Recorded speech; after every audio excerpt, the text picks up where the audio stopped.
బయట రైటా రా. ఎందుకు అడిగే పోతున్నావా? టీవీ పెడతావు చిన్ని. టీవీ పెడతావా?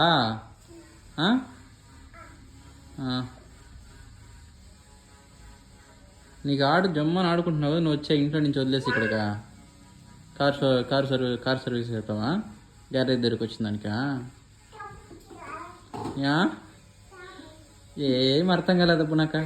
రష్యా భాష మాట్లాడతాడు. కాకాడు ఉందిలే, వాళ్ళు రెడీ చేస్తున్నారు. నేను డాడీ వెళ్ళిపోతాం, ఇక్కడే ఉంటావా నువ్వు? అబ్బు అబ్బు నువ్వు ఇక్కడే ఉండబ్బు, నేను డాడీ వెళ్ళిపోతామా? నువ్వు వద్దొద్దు, నువ్వు ఇక్కడే ఉండు. నువ్వు తోక పనులు చేసుకుంటా ఇక్కడే ఉండు. ఏదో ఒక పని చేసి ఆడుకుంటా ఉండిపో, తెల్లారిపోతుందా? పొద్దున్న చెత్తిపోతావు. నువ్వు వద్దు, ఇక్కడే ఉండు, రావద్దు నా దగ్గరికి. చిన్ని నువ్వు ఇక్కడే ఏదో పని చేసుకుంటా ఉండు చిన్ని. పచ్చి వేసే అట్టే.